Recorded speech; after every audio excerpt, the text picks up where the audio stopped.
Voilà, nous continuons ce matin avec Pierre. Ben oui, Pierre, il y a tellement de choses à dire sur Pierre que c'est intéressant de savoir ce qu'on peut en retirer pour nous aujourd'hui, parce que nous sommes tous des pierres, tous. Hein. Il était imparfait, et pourtant il est devenu un outil incroyable. Et toi, tu es imparfait, et tu peux devenir un outil incroyable. Eh oui, parce que Dieu fait des miracles. Eh oui, et heureusement, parce que si nous gardait tels que nous étions, en fait, on détruirait l'Église. Hein. On ne s'en rend pas compte, mais on la détruirait. Hein. Mais il nous change et on devient une bénédiction dans l'Église. Hein, et elle se construit. Matthieu 15, verset 1er.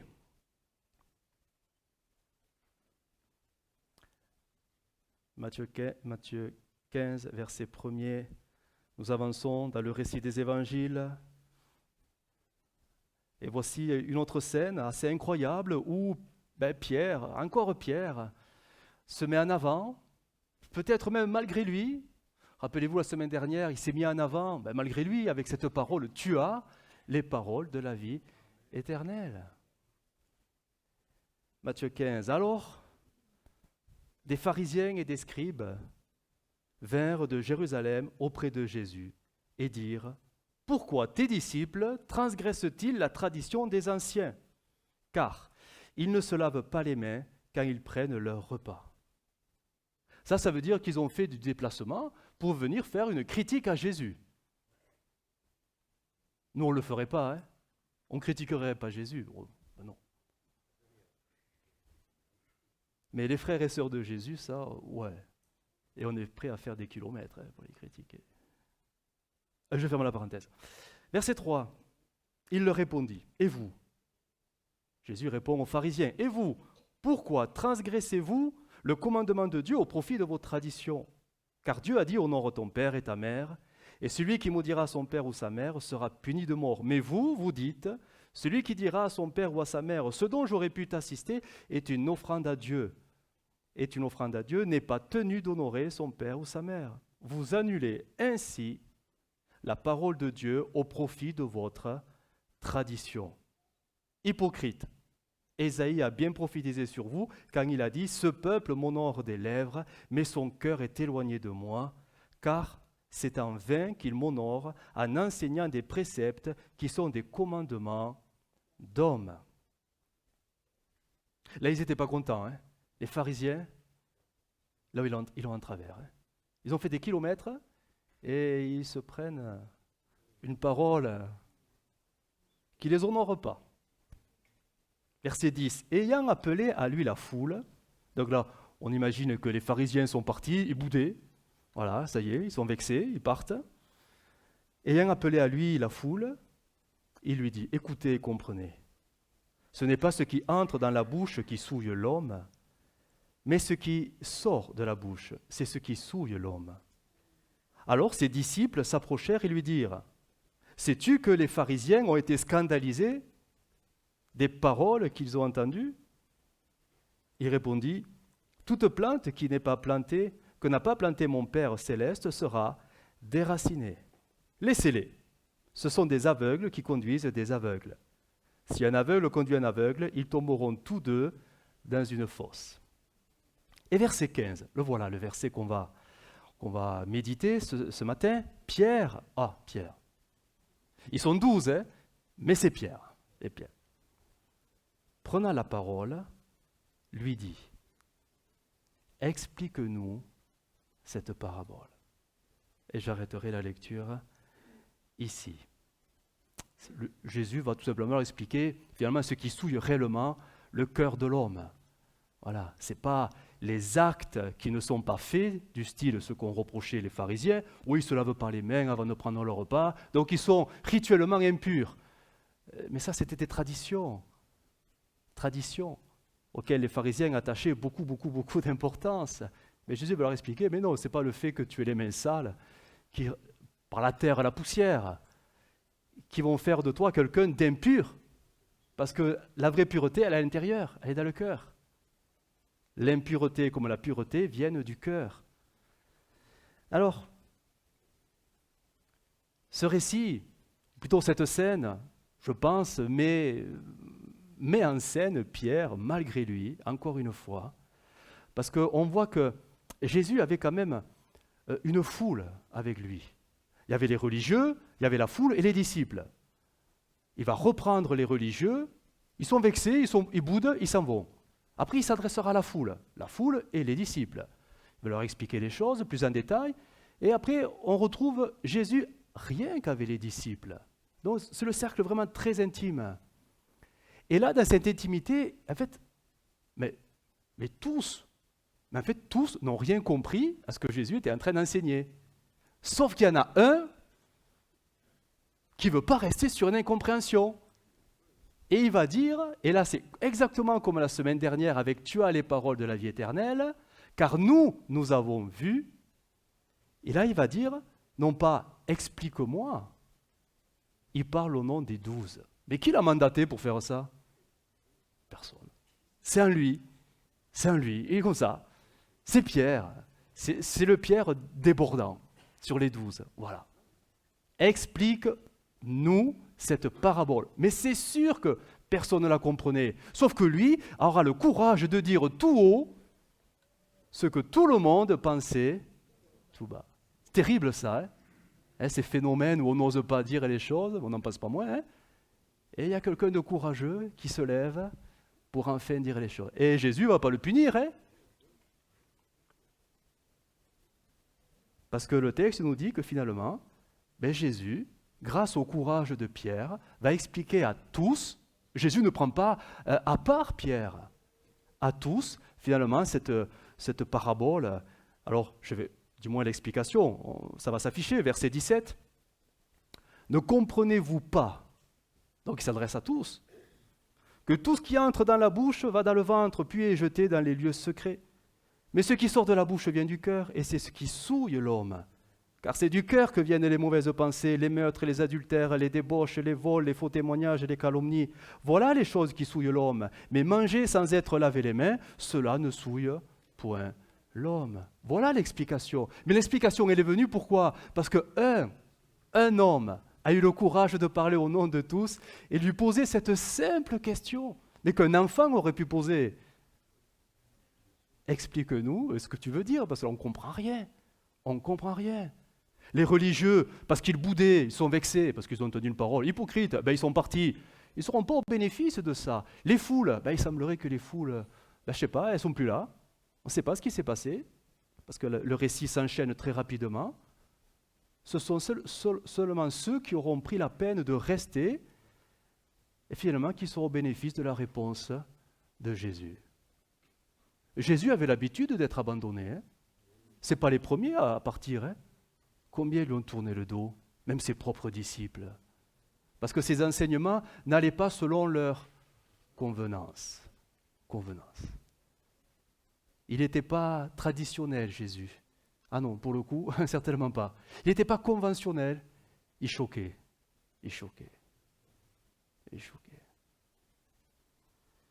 Pierre a osé poser la question et il a eu la réponse et tout le monde a été au bénéfice de la réponse.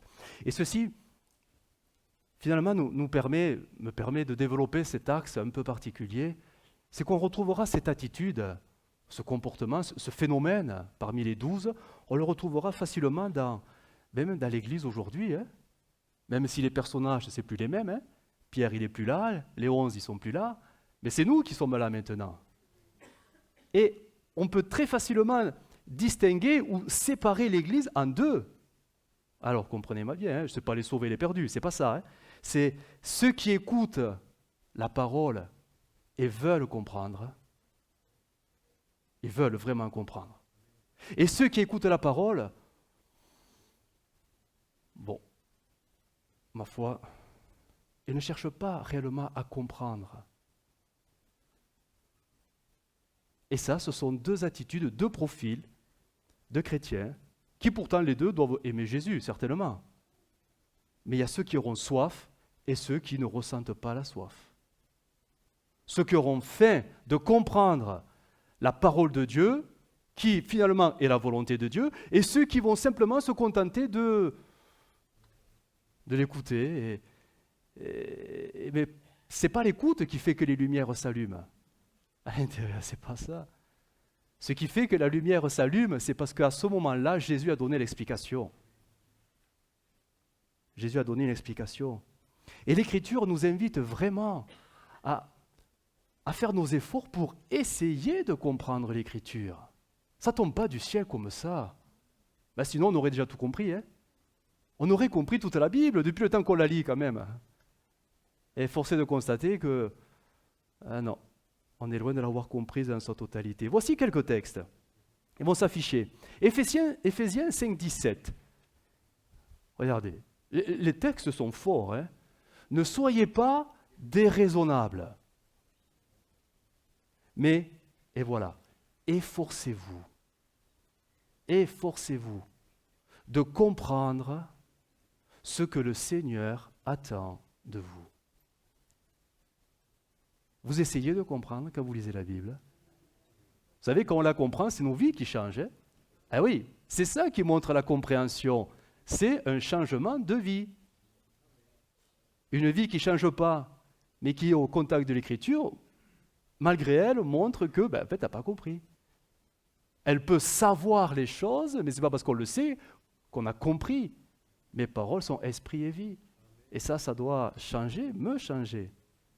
Un autre texte nous dit, Proverbe 18, français courant, ce qui intéresse le sot.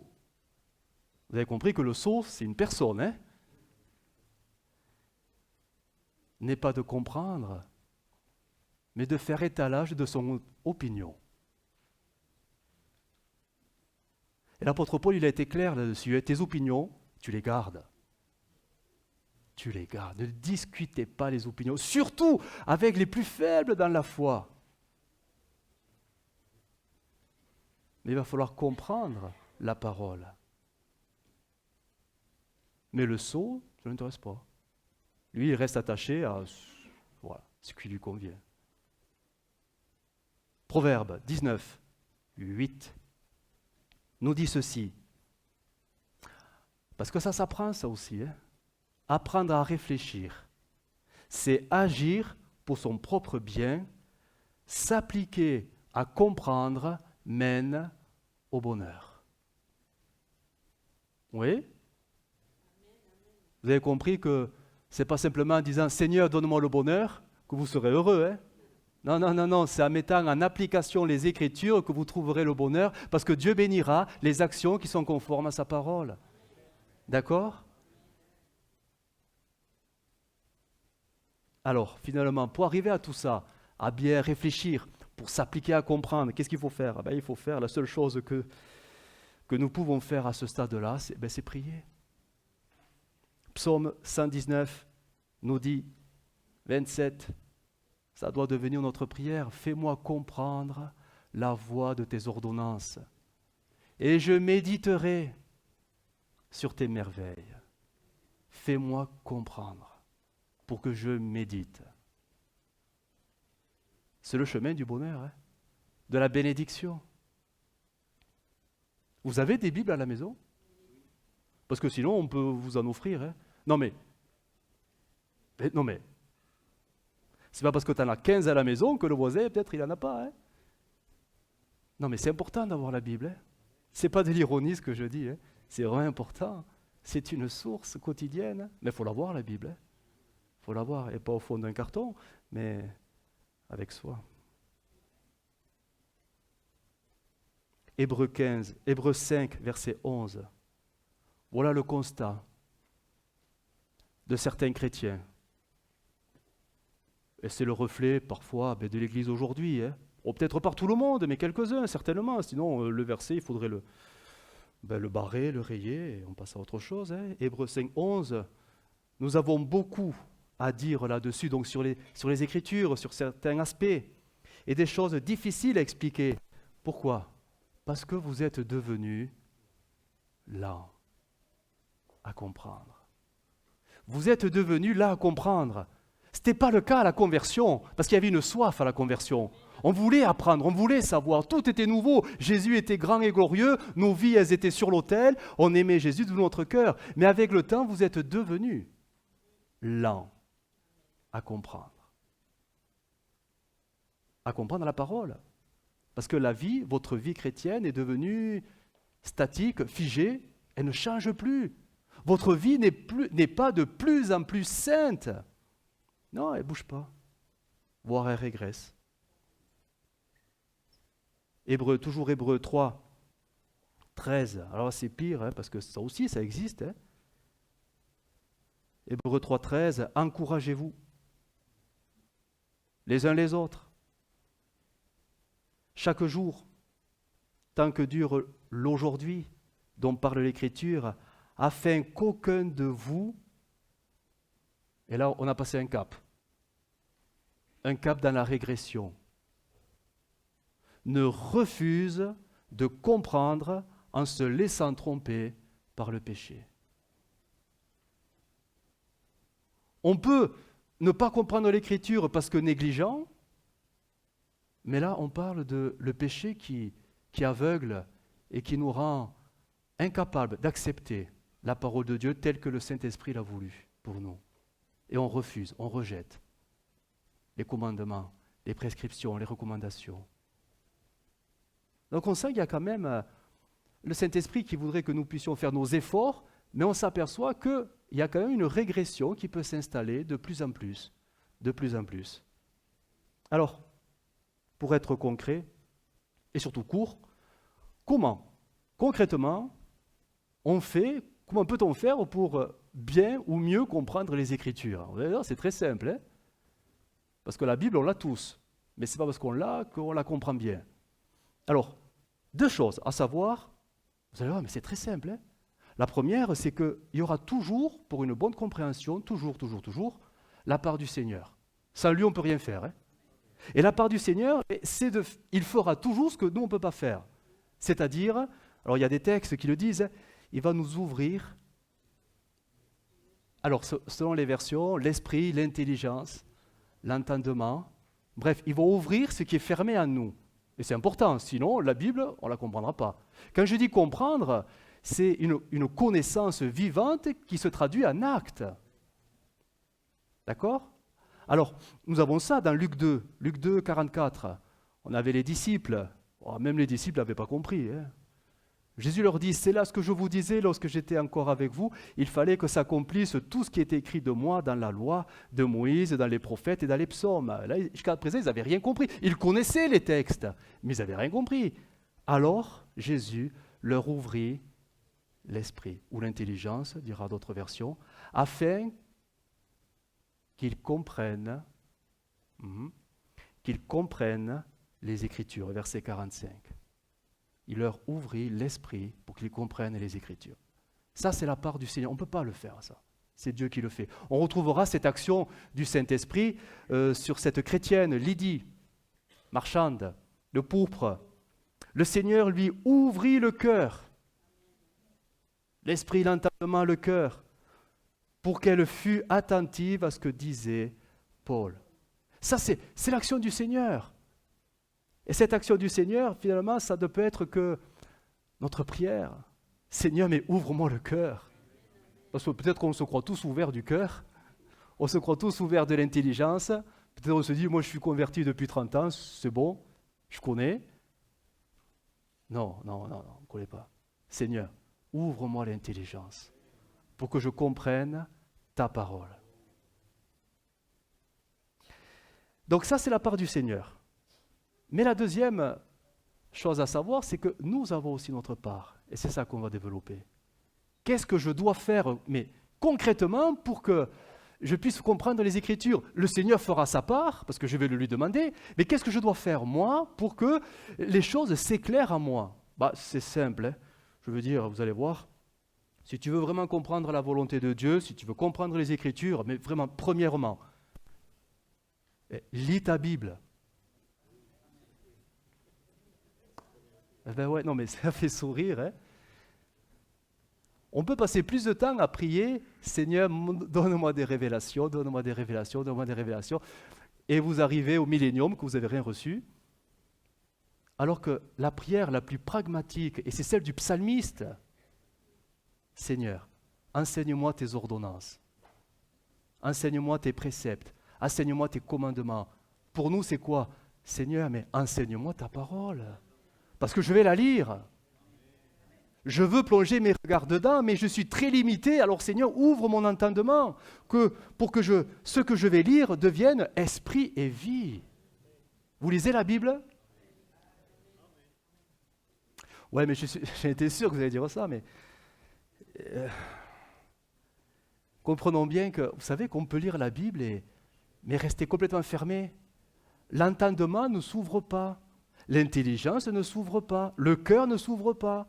Et pourtant, on va la lire, la Bible. Même tous les jours, on va la lire. Mais ça devient routine, mécanique, presque religieux, légaliste. On le fait parce que le pasteur nous dit de le faire tout le temps, mais en fait, ça ne nous apporte rien. Ça ne nous apporte rien, pourquoi? Parce que ma vie ne change pas. Mon savoir grandit, mais bon, ça, Olivier, ça ne te sauvera pas. Hein? Mais c'est une vie sainte qui te sauvera. Eh oui, sanctification. De plus en plus dans la sainteté. C'est ça qui va te sauver, en mettant de plus en plus la parole en application.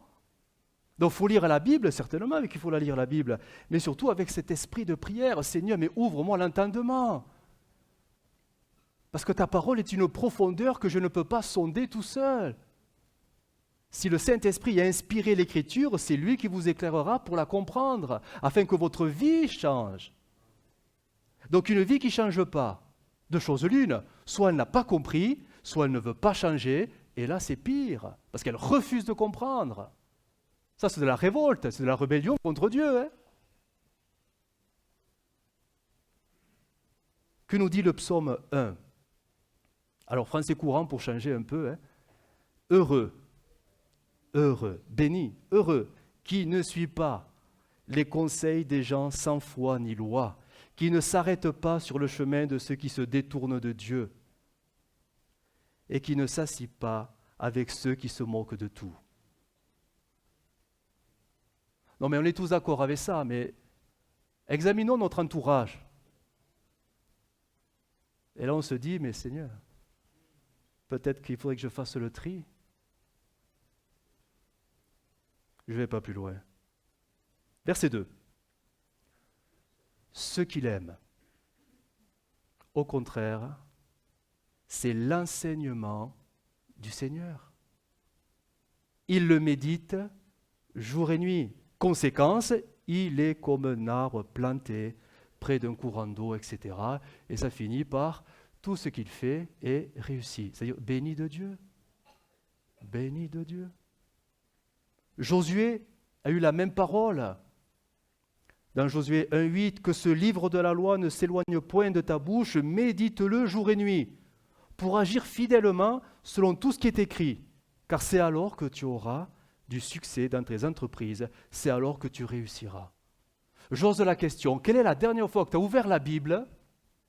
Bon, certains vont dire ce matin, c'est très bien, c'est très bien. Non, ce matin avec le culte, ça compte pas là, hein, ça compte pas. Non mais, qui a ouvert la Bible avec un cahier à côté et un stylo pour noter. Vous vous rappelez la dernière fois que vous avez pris le temps d'un peu étudier l'Écriture? Ah, oula! Les Béréens aimaient la parole de Dieu. Et quand Paul prêchait, ils étaient méfiants. Hein? Ok, c'est un prédicateur, ok, il parle de Jésus, ok, il a du charisme, ok, il y a tout ça, mais nous, on veut avoir la vérité vraie. Hein? Donc il faisait quoi à côté, après les réunions? Ils reçurent la parole avec beaucoup d'empressement, ok, ils les examinaient chaque jour, les Écritures, pour savoir si ce qu'on leur disait était exact. Examiner les Écritures. J'ai cherché le mot grec pour savoir, parce que des fois c'est très fort, hein, c'est plus fort que le Louis II. C'est le mot qui a donné, c'est le mot plutôt examiner, ça traduit par étudier. Étudier. Il scrutait, il faisait des recherches, il scrutait les Écritures. Imaginez, il scrutait les Écritures pour savoir si c'était conforme. Vous voyez, c'est pas la simple lecture. Il scrutait les Écritures tous les jours pour savoir si c'était vraiment avec exactitude que Paul annonçait le nom de Jésus selon les écrits à ce moment-là de l'Ancien Testament. parce qu'ils aimaient les Écritures. Et nous, on l'aime cette Écriture? On les aime, la parole de Dieu?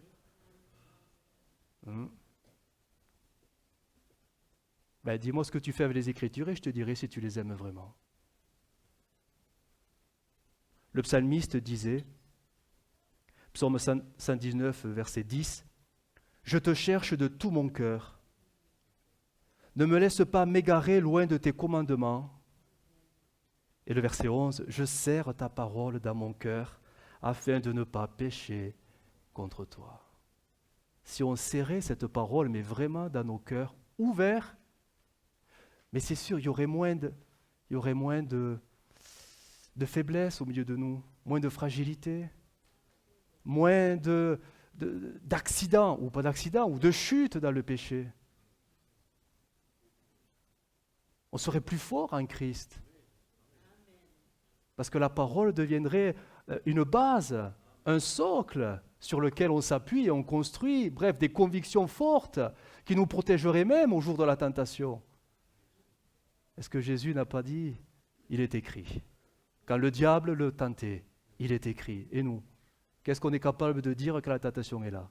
Parfois on est démuni, hein? On ne sait pas quoi dire. Hein? On n'a pas de verset sur quoi s'accrocher, parce que l'Écriture, on ne la connaît pas tant que ça, finalement. C'est terrible. Hein? Mais c'est vraiment la première chose. Vous voyez, vous avez, je pense, rien appris, hein?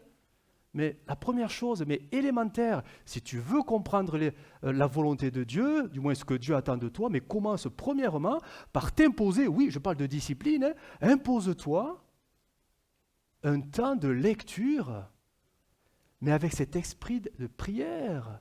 Seigneur, je vais lire la Bible, mais Seigneur, ouvre-moi la caboche, quoi. Ouvre-moi la tête, ouvre-moi le cœur, que je comprenne, que ça devienne puissance et vie en moi. Amen. J'ai des lecteurs devant moi? Bon, allez, dimanche prochain, hein, on les aura, les lecteurs. Non, mais c'est vraiment la chose élémentaire. Lis la Bible. Lis ta Bible. Que tes enfants te voient lire la Bible. C'est le plus beau des enseignements que tu peux leur donner. Parce que leur dire, lis la Bible alors que toi tu ne la lis pas, et qu'ils ne te voient jamais la lire, là tu fausses tout. Lire la Bible, c'est quand même la chose essentielle. Le psalmiste dira, au psaume toujours 119, verset 32, « Je veux courir sur le chemin de tes commandements. » Parole de vie. Car tu m'as libéré. Je veux courir sur le chemin de tes commandements, car tu m'as libéré. Ô Éternel, enseigne-moi le chemin de tes ordonnances, et je le suivrai jusqu'au bout. Jusqu'au bout. Verset 34. Donne-moi du discernement, et j'obéirai à ta loi, je la suivrai de tout mon cœur. C'est beau, hein? Donne-moi du discernement, et j'obéirai à ta loi, et je la suivrai de tout mon cœur. Si le cœur n'est pas associé au temps de lecture, en fait, ça ne sert à rien. C'est purement religieux, c'est légaliste. Et la parole restera lettre fermée. Mais un cœur qui s'ouvre, la parole devient esprit et vie. Et ça nous change. C'était le premier point. Et je terminerai avec le second, qui va être très simple. Hein. Si tu veux plus comprendre la volonté de Dieu, si tu veux mieux comprendre les Écritures, alors vous allez voir, c'est vraiment, c'est élémentaire. Hein. Ben je dirais, viens à l'église.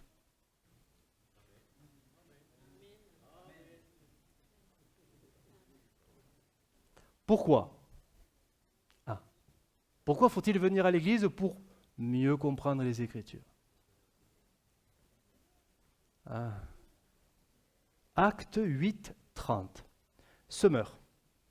On avait l'eunuque éthiopien. Il lisait les Écritures, hein, mais il n'y comprenait rien. C'est pas sa faute, hein? C'est pas sa faute. Et il y a un Philippe qui est là. Le Seigneur l'a envoyé là pour qu'une rencontre se fasse.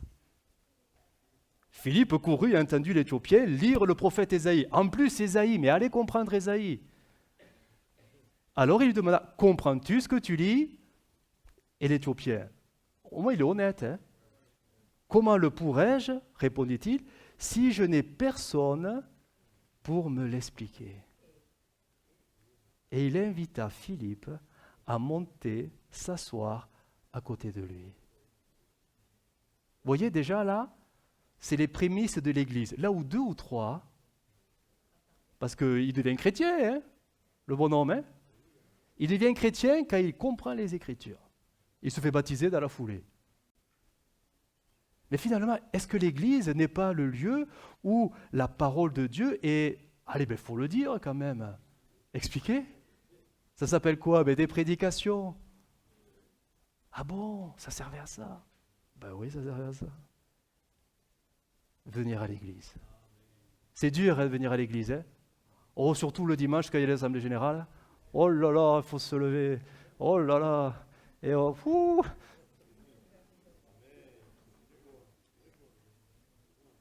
Venir à l'église. Oui, mais quel jour?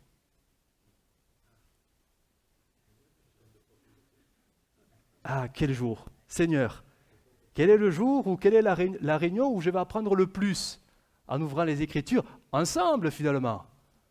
Bon, ben alors, quelle est la meilleure réunion? On fait des votes. Qui est pour le dimanche? Levez la main. Le mardi? Le vendredi? Oh, on n'a que 3 réunions, heureusement. Wow. Yeah. Ben en fait, chaque fois que la parole de Dieu est ouverte, et ça ne dépend pas d'une réunion, ça dépend de ce que nous faisons dans les réunions. N'est-il pas dit que le Seigneur sera là? N'est-il pas dit que c'est lui qui va ouvrir notre... Alors c'est bien que tu lises la Bible à la maison, c'est très bien, fais-le, continue jusqu'au bout, fais-le. Mais Dieu nous a donné l'Église. Dieu nous a donné la parole, mais Dieu nous a donné l'Église. Et l'Église, dans l'Écriture, le livre des Actes, sera toujours un des moyens par lequel je vais apprendre à connaître de mieux en mieux et de plus en plus la volonté de Dieu, qu'on le veuille ou non. C'est comme ça. Pourquoi? Parce que Dieu a donné à l'Église quoi? Des ministères.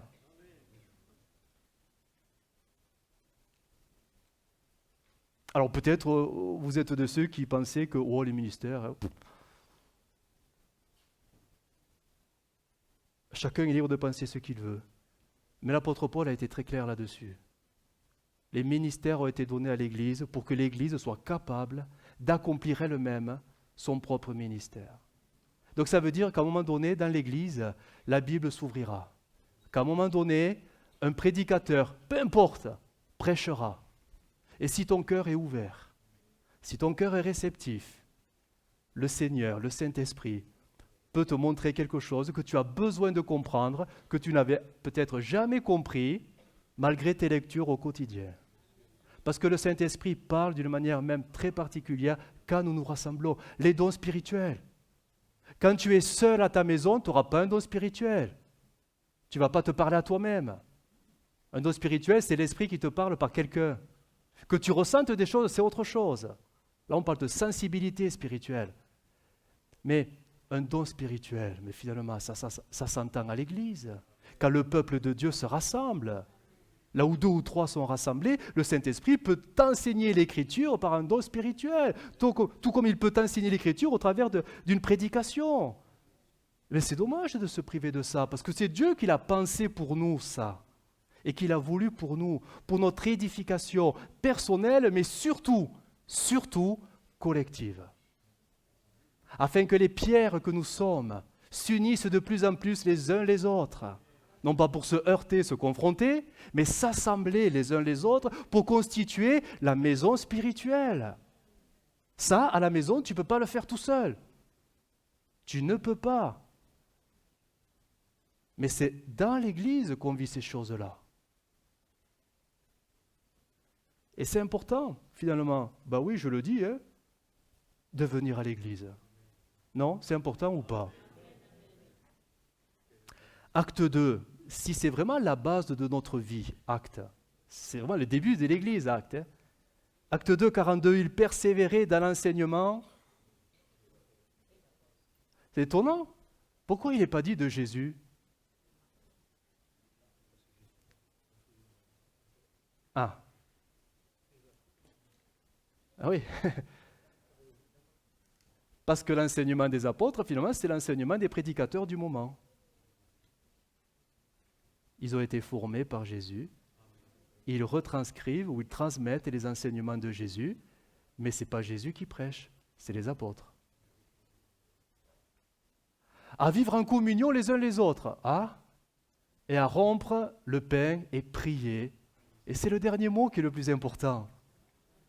Finalement, c'est peu importe ce qu'on fera, peu importe que ce soit une réunion le mardi, ou le vendredi, ou le samedi, ou le mercredi, mais c'est que nous soyons ensemble. Pourquoi? Parce que c'est là que Jésus sera. Et c'est là que Jésus va bénir ce que nous faisons ensemble.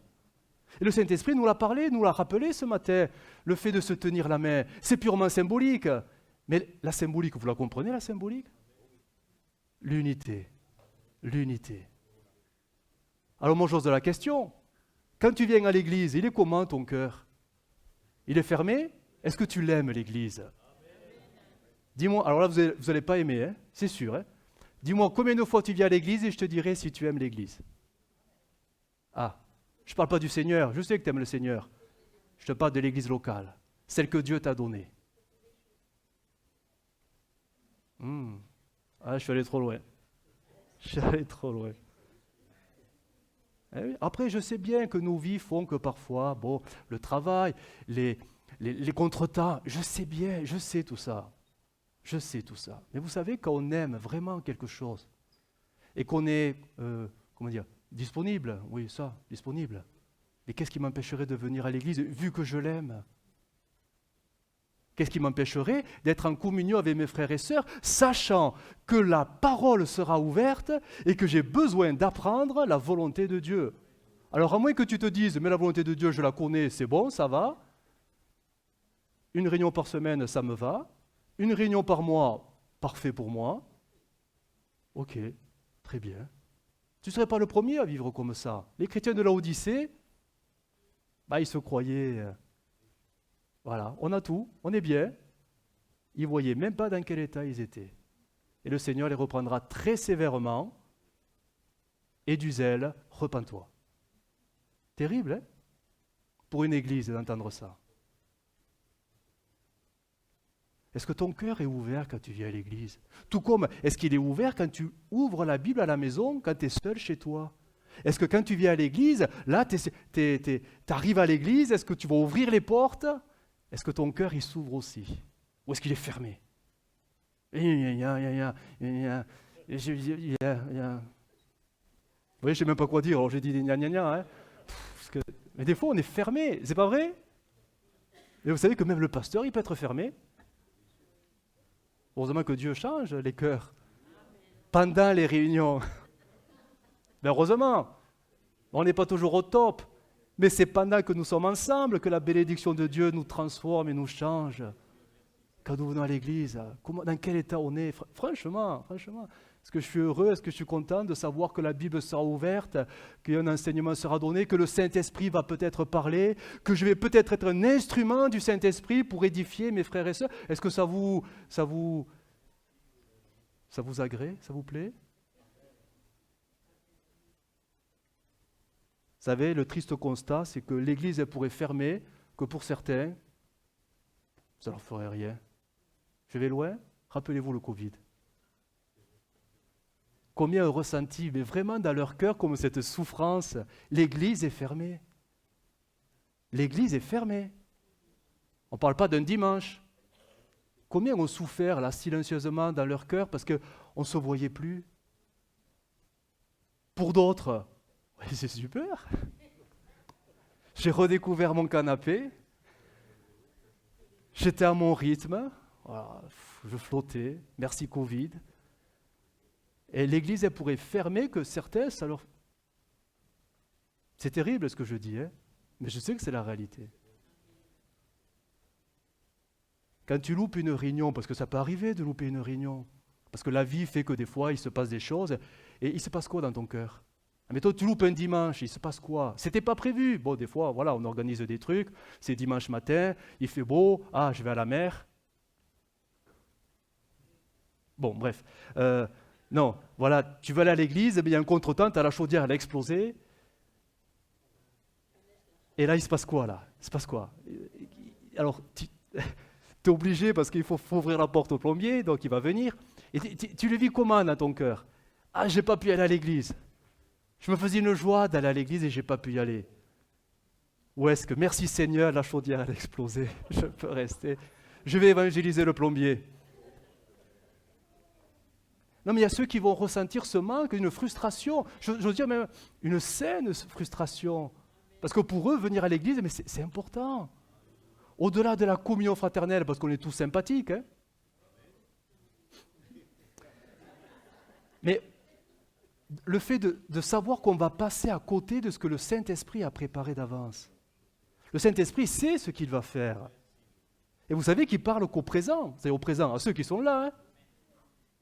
Et le fait de savoir qu'on peut passer à côté de quelque chose du Saint-Esprit, ben, ça devrait faire, du moins, moi, ça me fait quelque chose, quoi. Et si Jésus revenait? Finalement, oui, notre présence témoigne, ben oui, c'est mathématique. Notre présence à l'Église témoigne de notre amour de l'Église. Au-delà des impératifs de vie, du travail parfois, de la santé, bien sûr, hein, je mets des bémols à tout ça. Mais notre présence à l'Église, mais peu importe la réunion, témoignera tout simplement de mon intérêt de l'Église, de mon amour de l'œuvre de Dieu, de l'Église locale. Autant notre présence témoigne de ce qu'il y a à nous, et autant, mais pourtant tu ne le voudrais pas, mais tes absences parlent parfois aussi fort. Ben oui. C'est terrible. Hein. Vous voyez, j'ai que 2 points à développer. Si vraiment tu veux connaître les Écritures un peu plus, et on a vraiment tous besoin de connaître les Écritures, parce que nos vies ont réellement besoin de changer, vraiment. On n'a pas telle la perfection, hein? Oh que non. Peut-être qu'on aurait besoin d'aller un peu plus dans la sanctification. Et ça, il faut comprendre ce que Dieu attend de chacun de nous. Parce que Dieu n'attend pas les mêmes choses pour chacun de nous. On a tous une marche différente. Et ça, comment tu vas le comprendre? Déjà, seul à la maison, quand tu ouvriras la Bible, le Saint-Esprit peut t'éclairer. Mais Dieu t'a aussi donné une famille, l'Église. Et là, le Saint-Esprit peut te parler quand tu y viens. Il peut te parler quand tu y viens. Dieu t'a donné au moins ces 2 moyens pour comprendre ce qu'il attend de toi. C'est dommage d'être sélectif. C'est dommage de faire selon ses envies, ses convenances, ce qui nous correspond. Après, et je conclus, c'est pour cela qu'il y a parmi nous beaucoup de faiblesses, de fragilité, d'inconstance, d'égarement, de confusion, de compromis. Parce qu'en fait, on n'est pas fort, on n'est pas si fort que ça. L'écriture n'est pas une force à nous. On la sait, on la connaît, mais en fait, ce n'est pas une force à nous. Ce n'est pas une arme à nous. Ce n'est pas une défense à nous. Et la vie, quand elle vient nous percuter, on est démunis. De suite, on se sent abandonné de Dieu, mais tu n'as jamais abandonné Dieu. C'est peut-être toi qui as abandonné la Bible. C'est peut-être toi qui as délaissé les réunions. C'est peut-être toi qui as délaissé cette communion avec le Seigneur. Et toutes ces faiblesses, elles sont là. Elles s'accumulent. Et quand on devient faible, de plus en plus faible, c'est la chute assurée. Bien sûr, c'est la chute assurée. Romains 12, 2, ce texte, français courant, il est dit, ne vous conformez pas aux habitudes de ce monde, mais laissez Dieu vous transformer et vous donner une intelligence nouvelle. Vous pourrez alors. D'autres versions ont dit comprendre, discerner, comprendre ce que Dieu veut. Pour chacun de nous, et c'est différent des uns et des autres. Ce qui est bien, ce qui lui est agréable, ce qui est parfait. Dieu veut que nous comprenions sa volonté. Et Dieu nous a donné au moins ces deux moyens pour comprendre finalement les Écritures, sa volonté. Alors, ça serait dommage vraiment de penser que lire la Bible tous les jours, et j'espère que personne ne le pense ainsi, lire la Bible tous les jours, ça serait de la religiosité, mais dans le sens du fanatisme. Oh, tu lis trop la Bible. Respire un peu. On vous l'a jamais dit ça? Tu vas trop à l'église. C'est de l'activisme. On vous l'a jamais dit ça?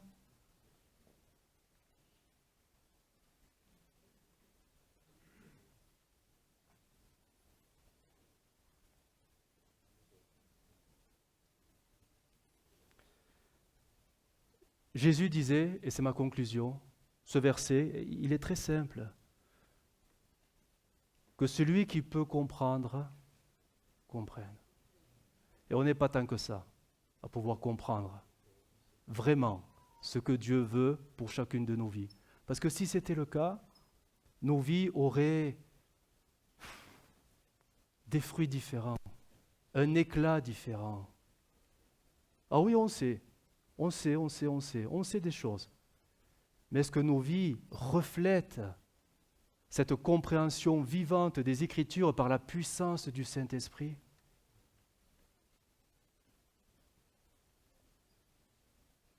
Je terminerai avec, ça ne va pas s'afficher parce que je l'ai déjà lu, vous êtes devenus lents à comprendre. Hébreux 5, 11. Vous voyez, même avant nous, déjà, certains chrétiens en étaient là. Vous êtes devenus lents à comprendre. Jésus avait devant lui des gens, ils ne comprenaient pas. Ses propres disciples ne comprenaient pas. Mais Pierre, explique-nous. On veut comprendre. Nous avons la Bible, nous avons l'Église. Qu'est-ce que nous en faisons? On ferme nos yeux, on va prier. Seigneur, nous te bénissons. Te bénissons pour ta parole. Elle est lumière qui nous éclaire. Te bénissons pour l'Église, elle est communion fraternelle. Seigneur, elle est ta maison, elle est ta famille. Seigneur, donne-nous un amour renouvelé, autant pour l'Écriture que pour l'Église locale. Renouvelle notre intérêt pour la Bible comme pour la famille de Dieu. Renouvelle à nous ce qui est peut-être sur le point de mourir, de sécher. Seigneur, redonne-nous la vie, parce que tu nous as donné ces deux bénédictions, qui à tes yeux sont précieuses. Seigneur, donne-nous la soif de lire la Bible, d'étudier la Bible, de méditer la Bible. Donne-nous la soif de venir dans l'Église, de vivre l'Église, de participer à l'Église. Donne-nous cette soif. Nos cœurs sont si secs, asséchés. Seigneur, que la vie puisse reprendre, avec des fruits nouveaux qui te glorifieront. Seigneur, aide-nous. Nous avons tellement besoin de toi, de ta grâce. Nous ne voulons pas négliger ces dons que tu nous as donnés, mais les vivre pleinement, afin que nos vies témoignent que tu es un Dieu vivant encore aujourd'hui. Amen. Well,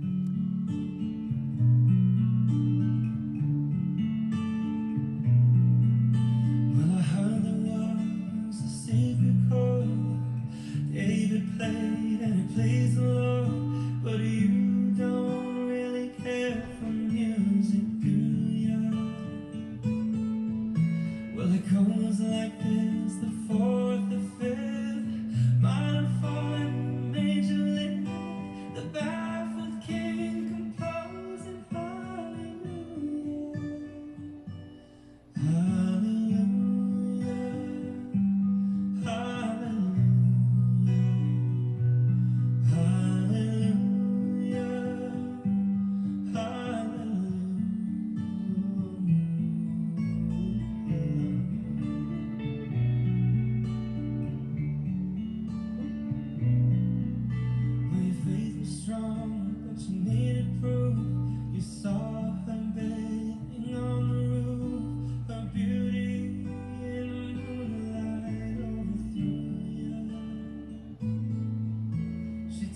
ties you to a kitchen chair. She broke your throat